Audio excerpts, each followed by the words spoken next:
He kōna I purangi tēnei nā te reo irirangi o Aotearoa.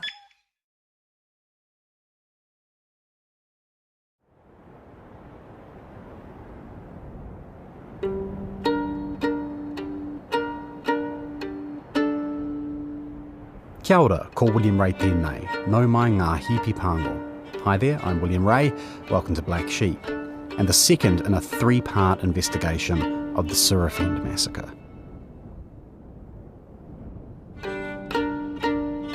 We finished our last episode at the end of the First World War. The Anzac Mounted Division had fought their way across the Sinai Desert, through Palestine and up towards the Ottoman heartland in Anatolia.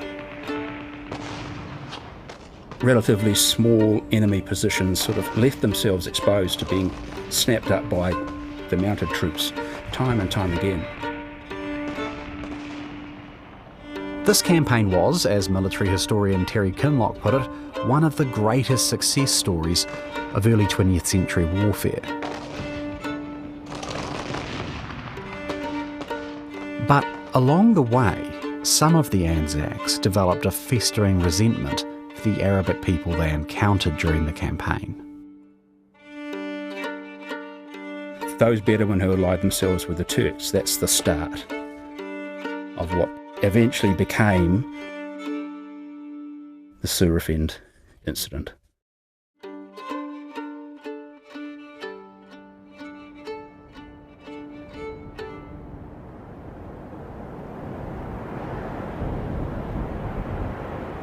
It's the night before the massacre, December 9th, 1918.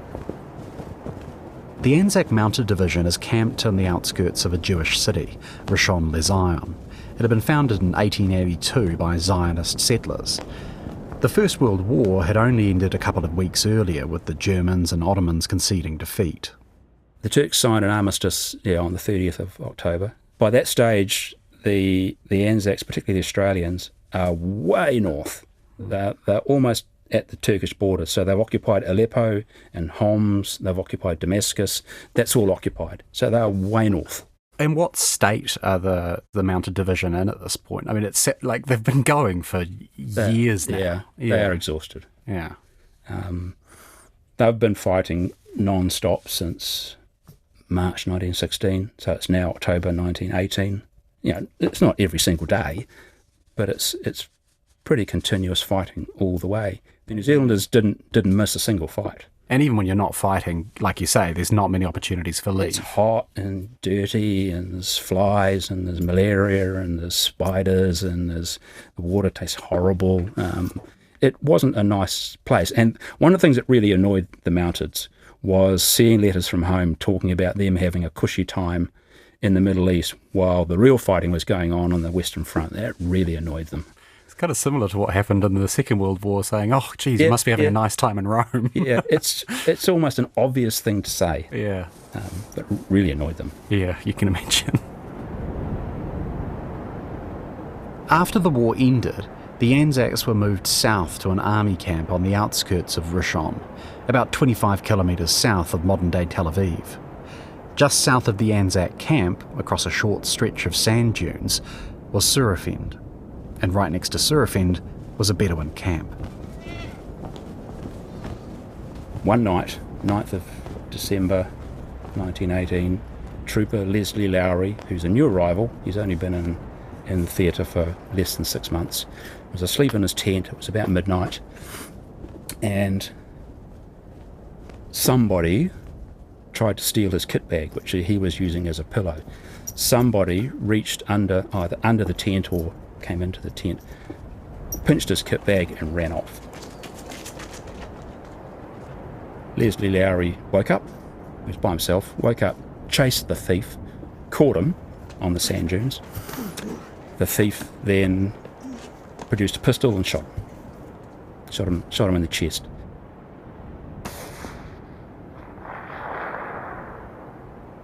Nearby troops heard the shot and Lowry's call for help. They raced out into the dunes, but they were too late. Leslie Lowry died, didn't say a word, died without speaking. There were no witnesses apart from the killer and Lowry. Lowry was dead. The killer was gone. The troops started looking round, trying to find a trace of the shooter. There was a few bits of evidence lying scattered around that they found the next morning. There was reportedly a trail of steps leading from the site of the murder to this village, to this Arab town, 100 metres away, it's close. There was a piece of Arab clothing there, and there was a little bit of blood from Lowry's wound. And that was enough, in the absence of any eyewitnesses or anything else, to decide that he had been killed by an Arab and he came from Surafend, because that's where the tracks are pointing towards. That's pretty flimsy evidence. The immediate response of the Anzacs was to throw a cordon around Surafend to try and prevent anyone leaving. Then they sent a runner to camp headquarters asking for instructions. The response from HQ came a few minutes later. They order the Anzacs to remove the cordon which they've put around Surafend, remove it immediately. And they have no choice, so they do. Immediately, at least a dozen Arab men leave the village and vanish. Now, we don't know whether the killer was one of them. We don't know whether the killer even went to Surafend at all. If it was me and I just killed a soldier, then I wouldn't have stopped running for miles. I wouldn't have gone to the nearest village and hid. It's the first place that they're going to look. So I don't think the killer was anywhere near Surafend. But they were ordered to remove the cordon, which they did. The day passes. Then, just after 8 o'clock in the evening, somebody in camp spots smoke on the horizon.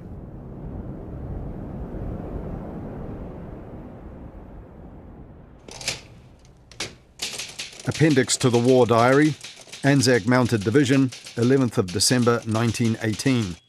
Subject, the burning of the village at Surafend and the Bedouin camp south of Rishon, Zion. This is a report by Captain A.M. Unfortunately, I'm not quite sure what those initials stand for because I couldn't actually read his handwriting where he signs his full name. But anyway, Captain A.M. was the Deputy Provost Marshal of the Anzac Mounted Division. He was at camp headquarters when the news of the attack on Surafend arrived, and it's worth noting in advance that his report is a somewhat dry account of what must have been some horrific scenes. At about 20:30 on the 10th of December 1918, I received a telephonic message from Major Walker, DAQMG, to the effect that the village of Surafend was ablaze. Captain A.M. gathered some troops and military police and rushed out to Surafend. On arrival there, I found the village in flames. The New Zealand Mounted Rifles troops were patrolling the outskirts. I then went across to the Bedouin camp south of Rishon and found that the place was also in flames. Quite a number of New Zealand and Imperial troops, as well as a few Australians, were in and around the camp. I saw no soldier committing an offence to warrant his arrest. Captain A.M. ordered all the men to return to camp, and they began drifting away. I noticed that some of the men were armed, some with revolvers, some with rifles, while others had sticks in their possession. After seeing that everything was clear, I surveyed the camp and discovered that the whole place was in a total wreck.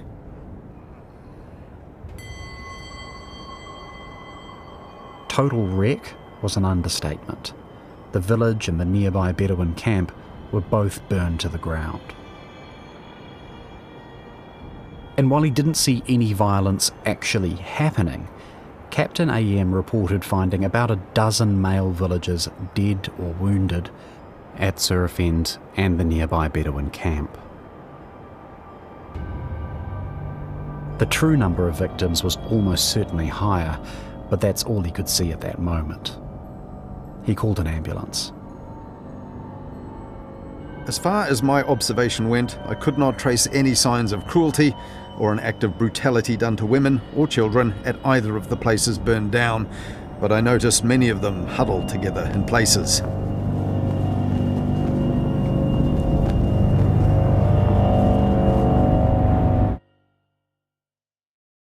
The senior commanders of the Anzac Mounted Division took a few days to arrive back in camp. General Allenby and his senior staff were in Cairo for a meeting when the massacre happened. He was apoplectic. He was furious. These are very serious offences, obviously. Murder, assault, arson. Under British military law, which the Anzacs were still subject to at that time, some of those attracted the death penalty. And the men would have known that before they went in, and they still decided to do it. To all appearances, General Allenby was determined to find the men responsible and punish them. He ordered an investigation.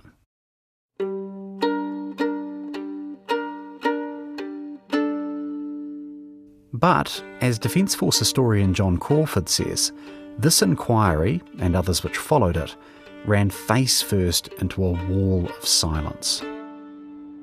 The Mounted Rifles were a very tight-knit crew. They operated in very difficult conditions out in the desert, in harsh terrain, and they operated often quite small groups. If they decided they weren't going to say anything, the chances are no one was going to say anything. And of course, when you look at it, the best approach for those involved was to say nothing. If they all said nothing, they were pretty safe. Because there were no other eyewitnesses, certainly no European eyewitnesses. So if they all kept silent, they knew they pretty well were safe. After a few days, General Allenby had to admit defeat. He just wasn't going to get the answers he wanted.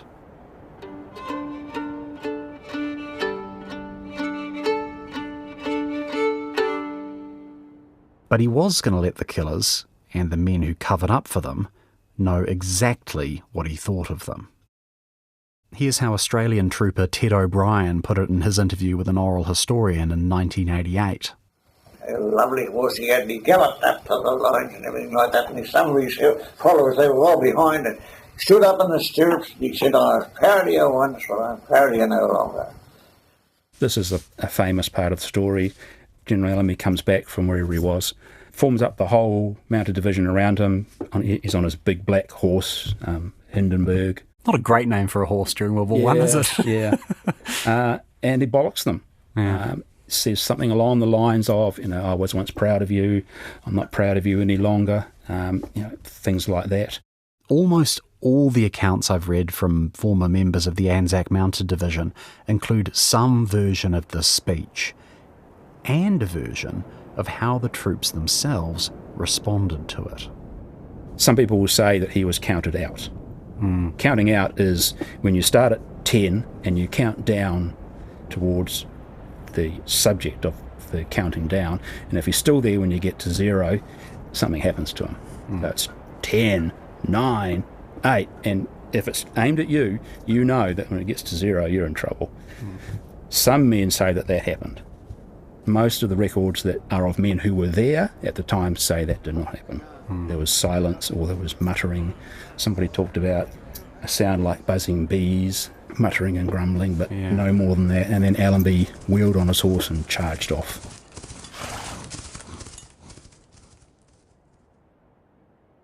And that basically was that. Dozens of people were dead, and all General Allenby could do was give their killers a telling off. Nobody was ever punished for what took place at Surafend. Some of the officers in the regiments were punished for not knowing what was going on and for not trying to stop it, but they just had some leave stopped. That was it. Very, very mild punishments for very serious offences. And those serious offences could well have been lost to history as the soldiers involved stayed silent and the work of winding up a war kicked into gear. The Mounted Rifles were moved from Palestine to Cairo to wait for a ship, but they didn't get to go home straight away. Just as they arrived in the city, a full-blown revolution broke out. At the start of the war in the Middle East, the British promised the Egyptians that if the Egyptians helped them fight the Turks, then come the end of the war, the British would look favourably on Egyptian independence. So thousands of Egyptians supported the Allied forces all the way through the campaign, digging ditches and moving water and stuff like that. And then come the end of the war, they find out that that is not the intention. That is not going to happen. Instead, Britain unilaterally declared Egypt a protectorate, meaning all political and military power was held by British officials. And they arrested any nationalist leaders who opposed them. So riots break out across Egypt. It just happens that the only troops that are handy, it's just like the days before Gallipoli, the only troops that were handy were the ones that were sent in to deal with it, and that was the Anzacs. They were expecting, in the next month or so, they'll be getting on a ship and going home, and then this happens. The Mounted Division acted as the Rapid Reaction Force, patrolling Cairo and its surrounding towns and villages. They had orders to shoot anyone trying to interfere with the rail lines and burn villages suspected of harbouring saboteurs. And those orders were carried out.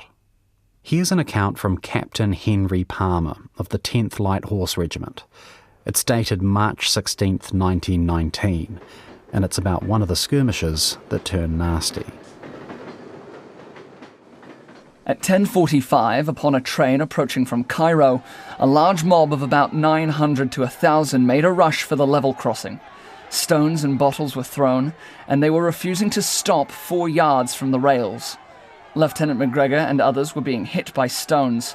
Rioters were also attempting to gain the platform from the end near the level crossing. It was then that Lieutenant McGregor gave the order, fire, and cease fire when the mob broke.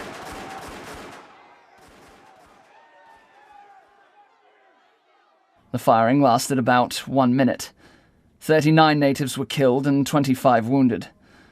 The Egyptian police assert that 40 were also drowned, but my men only saw one sink of the many who jumped into the canal. Through the whole of the 1919 revolution, 61 Europeans died.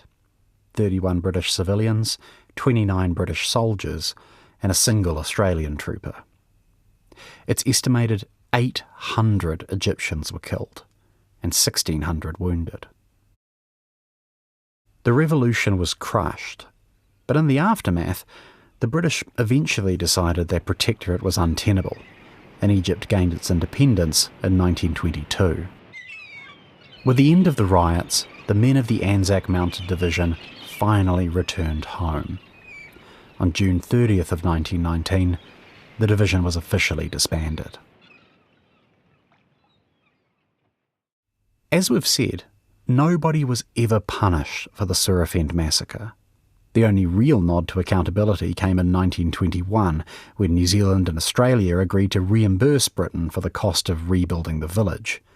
Australia paid £515, Britain paid £686, New Zealand paid £858. Most historians see this payment as a tacit acceptance of guilt, and presumably the reason New Zealand paid more than the Brits or Australians is because most of the people involved in the killing were New Zealanders. But we don't know that for sure.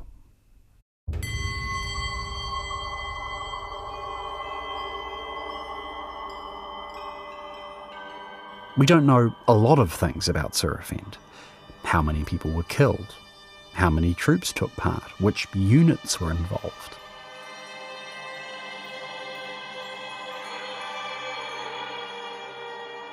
The thing that really surprises me more than anything is how they kept it so quiet.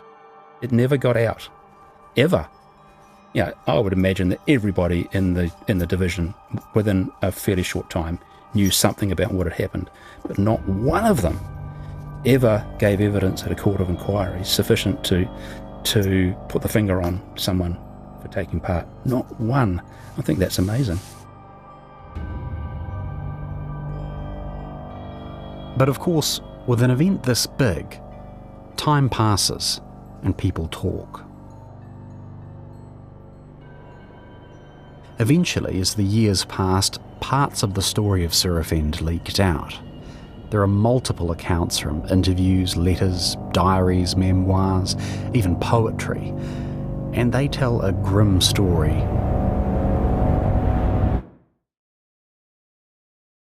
The problem is, these accounts don't always agree with each other.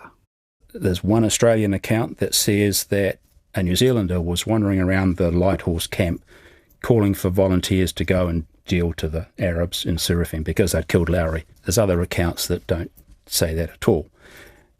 Somebody decided that they were going to exact revenge on the Arabs. Logically, it was a New Zealander. A New Zealander had been killed. Could have been an Australian. We don't know. Probably a Kiwi. But all the accounts generally agree about what happened next.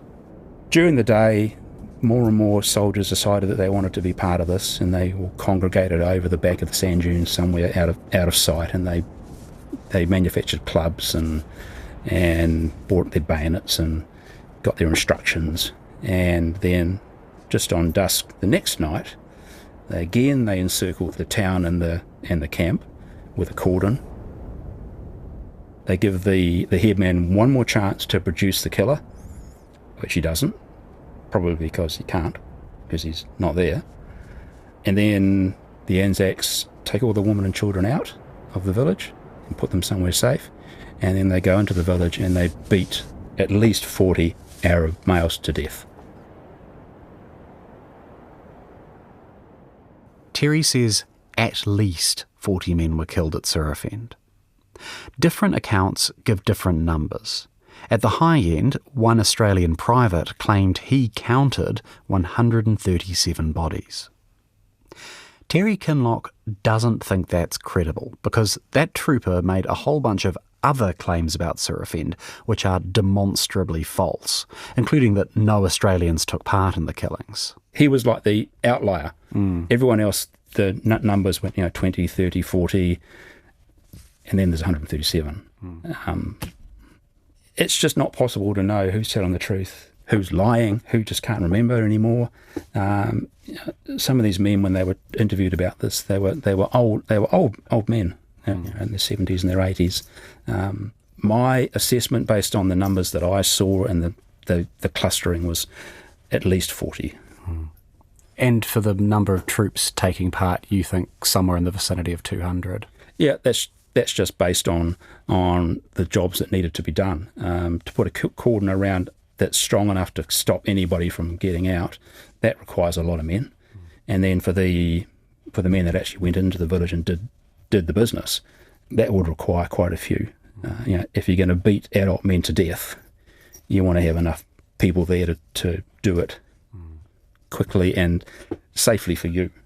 So I think quite a large number. And the point that you make in your book and in a couple of articles you've written about this is that this is not people in the heat of battle getting out of control. This is a very premeditated attack. No, this is, as you say, this is premeditated, planned, cold-blooded attack.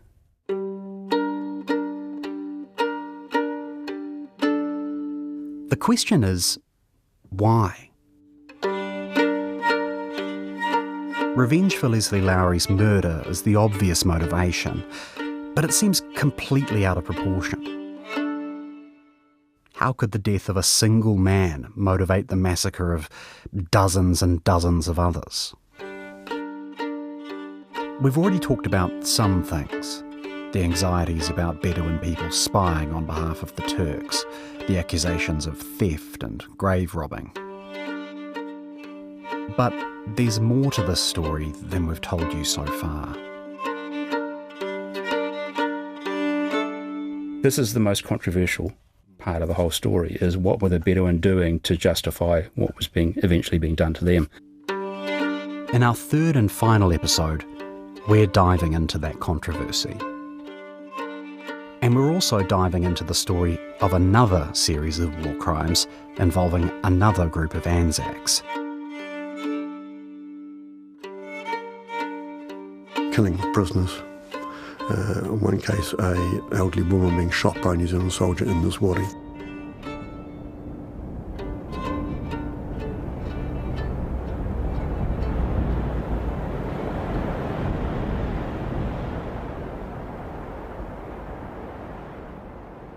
Thanks for listening, and special thanks to my guests in this series, Terry Kinloch, Paul Daly and John Crawford. Terry's book is Devils on Horses, Paul's book is Beersheba, and both contain a lot more information about the Anzac Mounted Division in the Middle East.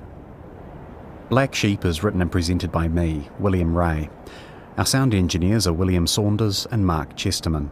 Our production coordinator is Brianna Juritich, and the executive producer is Tim Watkin.